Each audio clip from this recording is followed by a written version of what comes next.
ইয়াফআলুহা, যারা গুনাহ সব সময় করতে থাকে তারা শেষ পর্যায়ে অপমানিত হবে। নাউযুবিল্লাহ। তরকুজ তো কি করতে হবে? তরকুজ যুনুবা হায়াতুল কুলুব, গুনাহ ছাড়তে পারলে অন্তর জীবিত করে দিবেন কে? আল্লাহ। আজকে আমরা সকলেই সংকল্প করব, প্রতিজ্ঞাবদ্ধ হব, গুনাহ আর করব না, গুনাহ আর করব না। আল্লাহ আমাদের মৃত অন্তরকে জীবিত করে দিবেন ইনশাআল্লাহ। এটা হলো 2 নম্বর ক্ষতি। 3 নম্বর ক্ষতি, গুনাহ করার কারণে বান্দা নিঃস্ব হয়ে যায়। বান্দা কি হয়ে যায়? নিঃস্ব মানে কি বলুন তো? নিঃস্ব মানে কি? যার টাকা পয়সা ধন দৌলত ঘর বাড়ি নাই সে নিঃস্ব না? কথা বলেন না। নিঃস্ব কাকে বলা হয়?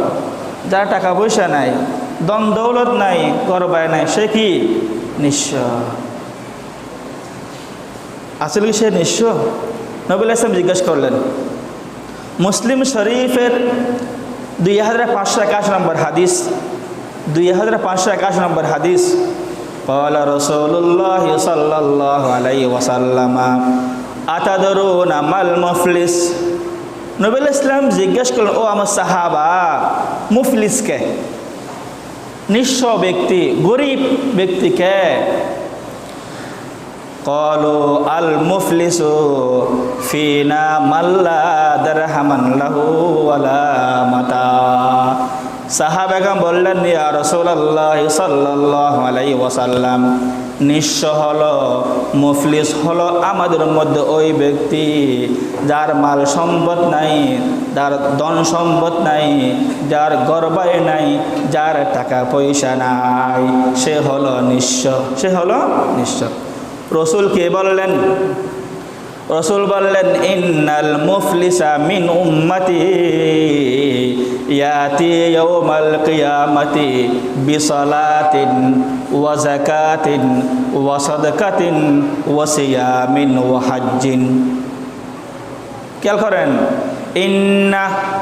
ইন্নাল মুফলিসা মিন উম্মতি, আমার উম্মতের মধ্যে মুফলিস হলো, নিঃস্ব হলো ওই ব্যক্তি, ইয়াতি ইয়াউমাল কিয়ামাতি, যে ব্যক্তি আসবে কিয়ামতের ময়দানে, বিসালাতিন, নামাজ নিয়া, ওয়া যাকাতিন, যাকাত নিয়া, ওয়া হাজ্জিন, হজ নিয়া, ওয়া সাদকাতিন, সদকা নিয়া, ওয়া সিয়ামিন, রোজা নিয়া। বুঝেন নাই?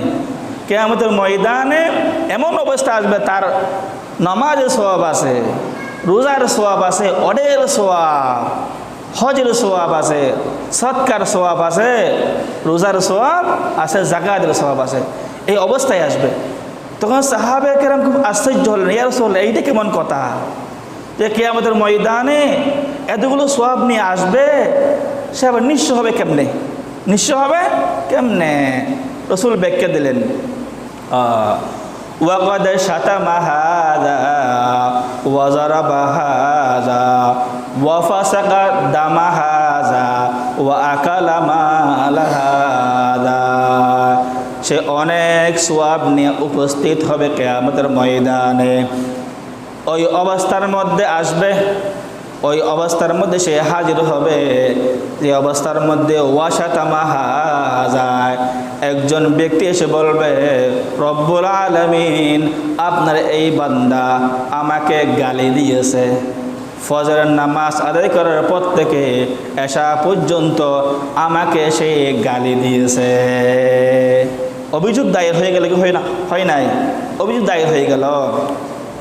ওয়াজারাবা হাযা, আর একজন এসে বলবে, রব্বুল আলামিন, আপনার এই বান্দা আমাকে প্রহার করেছে, আমাকে মারছে। আর একজন এসে বলবে, ওয়া ফাসাকা দামা হাযা, আপনার এই বান্দা আমাকে না হক হত্যা করেছে। আর একজন এসে বলবে, ওয়া আকালা মাল হাযা, আপনার এই বান্দা আমার মাল আত্মসাৎ করছে। অনেক অভিযোগ না? এরপরে কি হবে?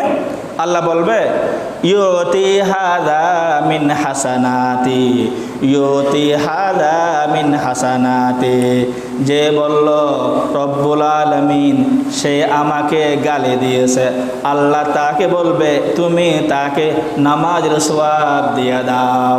ইউতি হাযা মিন হাসানাতি, তাকে সওয়াব দিয়ে দেওয়া হবে। আর একজন এসে বলবে আমাকে সে প্রহার করেছে, আল্লাহ বলবে তাকে রোজার সওয়াব দিয়ে দাও। আর একজন এসে বলবে রব্বুল আলামিন সে আমাকে হত্যা করেছে, আল্লাহ বলবে ইউতি হাযা হাসানাতি, তাকে সৎকার সওয়াব দিয়ে দাও। এরকম সওয়াব দিতে দিতে দিতে দিতে আর সওয়াব বাকি থাকবে না, কিন্তু পাওনাদার বাকি থাকবে। সওয়াব শেষ হয়ে গেছে কিন্তু পাওনাদার কি হয় নাই? শেষ হয় নাই। এখন কি হবে?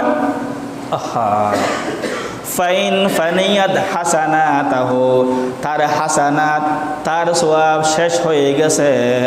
উখিযা মিন খাতায়াহুম সুম্মা তুরিহাত আলাইহি, এরপর আল্লাহ বলবে ও অভিযোগকারী তুমি তোমার গুনাহকে তার আমল নামায় তুলে দাও। নাউযুবিল্লাহ, আল্লাহু আকবার। উখিযাত মিন খাতায়াহুম, তার গুনাহকে তার আমল নামায় তুলে দেওয়া হবে। সুম্মা তুরিহা আলাইহি সুম্মা তুরিহা ফিন্নার, সবার গুনার বোঝা নিজে মাথায় নিয়া। কেমন কেমন আফসোসের কথা, তার কষ্টের